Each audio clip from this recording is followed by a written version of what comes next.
Hi everyone, I'm Leilani. I'm the owner and creator of Lulu Marie Designs and Bowberry Rim. I've probably been crafting as long as I could hold safety scissors. I've always loved everything dealing with art. I even went to art school, and I eventually found my passion with fashion and creating children's clothes. So I started off my crafting career with Lulu Marie Designs. It was a name that I chose. My nickname for my grandmother is Lulu. And then we both share the same middle name, Marie. So there you go, Lulu Marie Designs. With that, it's kind of all over. I do things from interior design, making pillows and home decor, to prom dresses, to a bit of graphic work as well. Whereas Bowberry Rim was inspired by my daughter, Remy. So Bowberry Rim. And there I do children's clothes. I make really cute bows and things of that nature, and also clothing and accessories.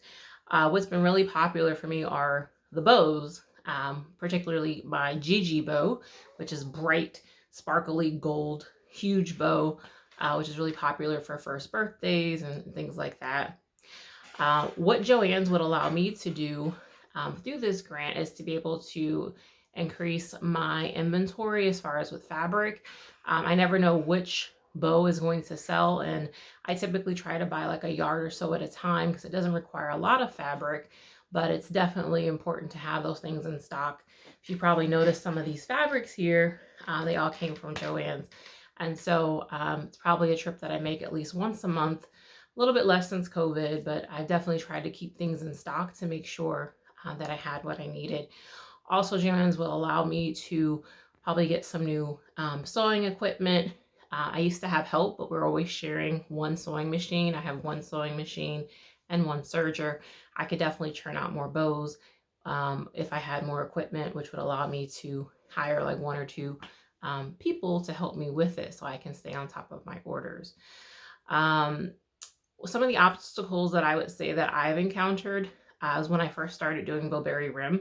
My daughter was my muse, of course, and so it was only natural that she was also my model.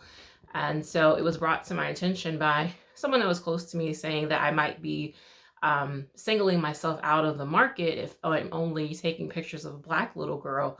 What about those of different ethnicities that may be interested in the bow? Maybe they wouldn't be able to see themselves or see their child in these bows if they only have models of Black children. So I definitely started incorporating using different models, the foam balls, to be able to not have necessarily a face attached to it. But then I stopped and thought, and I said, it's great that a lot of people in fashion now are trying to be more diverse, more models, more body shapes, but I don't see that there should be anything wrong with seeing a little Black girl in a gorgeous bow and people not being able to resonate. And so when Bowberry Rim really started picking up, and really the most popular item was the Gigi glitter bow, my daughter was the one that was wearing it. The bows that are selling are not the ones that are on the foam balls. They're the ones that my little girl, my little Black girl, is wearing, and they sell out time and time again, to the point where actually Joann's was out of stock on this gold, lighter gold fabric that I had to improvise and get a slightly darker fabric of the same gold hue to keep up with the demand. So it's just, really knowing yourself and not being afraid to try to see if someone's opposition, doesn't hold water. So I still definitely incorporate both pictures of my daughter as well as with the foam.